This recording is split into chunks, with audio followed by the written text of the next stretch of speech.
ಎಲ್ಲರಿಗೂ ನಮಸ್ಕಾರ. ನೀವು ನೋಡ್ತಿದ್ದೀರಾ ಖುಷಿ ಸಾನ್ವಿ ಚಾನೆಲ್. ಇವತ್ತಿನ ರೆಸಿಪಿ ಬಾಯಿಗೆ ರುಚಿ ಕೊಡುವಂತಹ ತುಂಬನೇ ಟೇಸ್ಟ್ ಇರುವಂತಹ ಬೇಳೆ ರಸಂ ರೆಡಿಯಾಗಿದೆ. ತುಂಬನೇ ಟೇಸ್ಟಿಯಾಗಿರುತ್ತೆ. ನೀವು ಟೊಮೊಟೊ ರಸಂ ತಿಂದಿರ್ಬೋದು, ಬೇರೆ ಬೇರೆ ಥರ ರಸಂ ತಿಂದಿರ್ಬೋದು.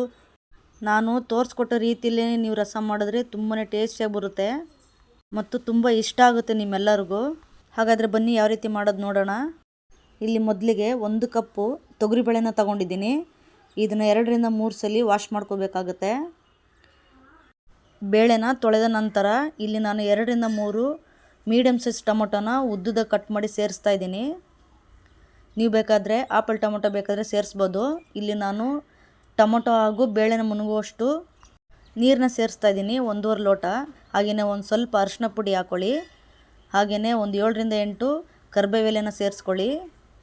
ಹಾಗೆಯೇ ಒಂದು ಸ್ವಲ್ಪ ಎಣ್ಣೆ ಹಾಕ್ಕೊಂಡು ಇದನ್ನು ನೀಟಾಗಿ ಮಿಕ್ಸ್ ಮಾಡ್ಕೋಬೇಕಾಗುತ್ತೆ. 1 ಟೇಬಲ್ ಸ್ಪೂನ್ ಆಗುವಷ್ಟು ಎಣ್ಣೆ ಹಾಕ್ಕೊಂಡ್ರೆ ಸಾಕಾಗುತ್ತೆ. ಇದು ನೀಟಾಗಿ ಮಿಕ್ಸ್ ಆದ ನಂತರ ಇದನ್ನು 2 ರಿಂದ 3 ವಿಜಿಲ್ ಕೂಗಿಸ್ಕೋಬೇಕಾಗುತ್ತೆ. ಆ ಬೇಳೆ ಬೇಯಷ್ಟರಲ್ಲಿ ನಾವಿಲ್ಲಿ ಒಂದು ಮಸಾಲೆ ರೆಡಿ ಮಾಡ್ಕೋಬೇಕಾಗುತ್ತೆ. ಇಲ್ಲಿ ಒಂದು ಕಡಾಯಿನ ಬಿಸಿ ಮಾಡೋಕ್ಕೆ ಇಟ್ಕೊಂಡು 2 ಟೇಬಲ್ ಸ್ಪೂನು ಮೆಣಸಿನ ಸೇರಿಸಿ, ಹಾಗೆಯೇ 2 ಟೇಬಲ್ ಸ್ಪೂನು ಜೀರಿಗೆನ ಹಾಕಿ, ಆನಂತರ 10 ರಿಂದ 15 ಕಾಳು ಮೆಂತ್ಯ ಕಾಳು ಹಾಕ್ಕೊಳ್ಳಿ. ಇದೆಲ್ಲನೂ ನೀಟಾಗಿ ಮಿಕ್ಸ್ ಮಾಡ್ಕೋಬೇಕಾಗುತ್ತೆ. ಫ್ರೈ ಮಾಡ್ಕೊಳ್ಳಿ. 1-2 ನಿಮಿಷ ಫ್ರೈ ಮಾಡಿಕೊಂಡ್ರೆ ಸಾಕು. ಕಲರ್ ಚೇಂಜ್ ಆಗಬೇಕು, ಘಮ ಬರಬೇಕು, ಅಲ್ಲಿವರೆಗೂ ಫ್ರೈ ಮಾಡ್ಕೊಳ್ಳಿ. ನೀವು ಬೇಕಾದರೆ ಇದಕ್ಕೆ ಉದ್ದಿನಬೇಳೆ ಹಾಗೂ ಕೊತ್ತಂಬರಿ ಬೀಜನ ಸೇರಿಸ್ಕೋಬೋದು. ನೋಡಿ, ಇಷ್ಟು ಫ್ರೈ ಆದರೆ ಸಾಕು. ಇದನ್ನು ಒಂದು ಮಿಕ್ಸಿ ಜಾರ್ಗೆ ಹಾಕ್ಕೊಳ್ಳಿ.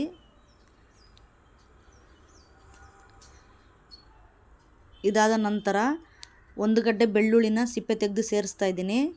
ಹಾಗೆಯೇ ನಿಮಗೆ ಖಾರಕ್ಕೆ ಎಷ್ಟು ಬೇಕಂತ ನೋಡಿಕೊಂಡು ಹಸಿರುಮೆಣ್ಸಿನ್ಕಾಯಿನ ಸೇರಿಸಿ. ನಾನಿಲ್ಲಿ 9 ಹಸಿರುಮೆಣ್ಸಿನ್ಕಾಯಿನ ಸೇರಿಸ್ತಾ ಇದ್ದೀನಿ. ಹಾಗೆಯೇ ಸ್ವಲ್ಪ ಕೊತ್ತಂಬರಿ ಸೊಪ್ಪನ್ನ ತೊಳೆದು ನೀಟಾಗಿ ಸೇರಿಸ್ತಾ ಇದ್ದೀನಿ ನಾನಿಲ್ಲಿ. ಇದನ್ನು ನೀಟಾಗಿ ಪೇಸ್ಟ್ ಮಾಡ್ಕೋಬೇಕಾಗುತ್ತೆ. ಯಾವುದೇ ರೀತಿ ನೀರು ಮಾತ್ರ ಸೇರಿಸ್ಬಾರ್ದು, ಹಾಗೆಯೇ ಪೇಸ್ಟ್ ಮಾಡ್ಕೊಳ್ಳಿ. ನೋಡಿ, ಇಷ್ಟು ಪೇಸ್ಟ್ ಆದರೆ ಸಾಕು. ನೀರು ಸೇರಿಸಿದ್ರೆ ನೀಟಾಗಿ ಬರೋದಿಲ್ಲ ರಸಮ್ಮು. ಹಾಗೆಯೇ ನಾವು ನೀಟಾಗಿ ಪೇಸ್ಟ್ ಮಾಡ್ಕೋಬೇಕಾಗುತ್ತೆ. ನೋಡ್ತಾ ಇರ್ಬೋದು, ಇಲ್ಲಿ ಬೇಳೆ ಬೇಯಿಸ್ಕೊಂಡಿದ್ವಲ್ಲ, ಇದನ್ನು ಒಂದ್ಸಲ ನೀಟಾಗಿ ಸ್ಮ್ಯಾಶ್ ಮಾಡ್ಕೊಳ್ಳಿ. ತುಂಬ ಚೆನ್ನಾಗಿ ಬೆಂದಿದೆ. ಸೌಟಿನ ಸಹಾಯದಿಂದನೋ ಅಥವಾ ನಿಮ್ಮ ಹತ್ರ ಸ್ಮ್ಯಾಶ್ ಮಾಡೋದಿದ್ದರೆ ಅದರಿಂದ ನೀವು ಬೇಕಾದರೆ ಸ್ಮ್ಯಾಶ್ ಮಾಡ್ಕೋಬೋದು. ಇದು ಚೆನ್ನಾಗಿ ಸ್ಮ್ಯಾಶ್ ಆದಮೇಲೆ ಒಂದು ತವನ ಬಿಸಿ ಮಾಡೋಕ್ಕೆ ಇಟ್ಕೊಳ್ಳಿ. ಇಲ್ಲಿ 3 ರಿಂದ 4 ಟೇಬಲ್ ಸ್ಪೂನ್ ಎಣ್ಣೆ ಹಾಕ್ಕೊಳ್ಳಿ. ಎಣ್ಣೆ ಬಿಸಿ ಆದಮೇಲೆ ಸ್ವಲ್ಪ ಸಾಸಿವೆ ಹಾಕ್ಕೊಳ್ಳಿ. ಸಾಸಿವೆ ಚಿಟಪಟ ಅಂದಮೇಲೆ 4 ಒಣಮೆಣ್ಸಿನ್ಕಾಯಿನ ಕಟ್ ಮಾಡಿ ಸೇರಿಸ್ಕೊಳ್ಳಿ. ಹಾಗೆಯೇ ಕರಿಬೇವು ಹಾಕ್ಕೊಳ್ಳಿ. ಲೋ ಫ್ಲೇಮಲ್ಲಿ ಇಟ್ಕೊಂಡು ಫ್ರೈ ಮಾಡ್ಕೊಳ್ಳಿ, ಇಲ್ಲಾಂದರೆ ಸಿಡಿಯುತ್ತೆ. ಇದಾದ ನಂತರ ನಾವೇನು ಒಂದು ಮಸಾಲೆನ ರೆಡಿ ಮಾಡ್ಕೊಂಡಿದ್ವಿ ಅದನ್ನು ಈ ಟೈಮಲ್ಲಿ ನಾವು ಸೇರಿಸ್ಕೋಬೇಕಾಗುತ್ತೆ. ಇದನ್ನು ನೀಟಾಗಿ ಮಿಕ್ಸ್ ಮಾಡ್ಕೊಳ್ಳಿ ಲೋ ಫ್ಲೇಮಲ್ಲಿ ಇಟ್ಕೊಂಡು. ನೀವು ಹೈ ಫ್ಲೇಮಲ್ಲಿ ಇಟ್ಕೊಂಡು ಮಿಕ್ಸ್ ಮಾಡ್ಕೊಳ್ಳೋಕೆ ಹೋಗಬೇಡಿ, ಇಲ್ಲಾಂದರೆ ಬೇಗ ಸೀದೋಗ್ಬಿಡುತ್ತೆ. ಹಾಗಾಗಿ ಇದರಲ್ಲಿರೋ ಹಸಿ ವಾಸನೆ ಎಲ್ಲ ಹೋಗಬೇಕು ನೀಟಾಗಿ. ಆ ರೀತಿಯಾಗಿ ಮಿಕ್ಸ್ ಮಾಡ್ಕೊಳ್ಳಿ. ನೀವು ಈ ರೀತಿ ರಸಮ್ನ ನೀವು ಮದುವೆ ಮನೆಗಳಲ್ಲಿ ತಿಂದಿರ್ತೀರ. ತುಂಬಾ ಟೇಸ್ಟಿಯಾಗಿರುತ್ತೆ ಅನ್ನಕ್ಕೆ. ಅದೇ ಥರದ ರಸಮ್ನ ನಾನಿಲ್ಲಿ ಮನೇಲಿ ಮಾಡ್ತಾಯಿದ್ದೀನಿ. ತುಂಬಾ ಟೇಸ್ಟಿಯಾಗಿ ಬಂದಿತ್ತು. ನೋಡ್ತಾ ಇರ್ಬೋದು, ನೀಟಾಗಿ ಫ್ರೈ ಆಗಿದೆ. ಈ ಟೈಮಲ್ಲಿ ನಾವು ಸ್ಮ್ಯಾಶ್ ಮಾಡ್ಕೊಂಡಿದ್ನಲ್ಲ ತೊಗರಿಬೇಳೆನ ಈ ಟೈಮಲ್ಲಿ ನಾವು ಸೇರಿಸ್ಕೋಬೇಕಾಗುತ್ತೆ. ಎಲ್ಲನೂ ನೀಟಾಗಿ ಒಂದ್ಸಲಿ ಮಿಕ್ಸ್ ಮಾಡ್ಕೊಳ್ಳಿ.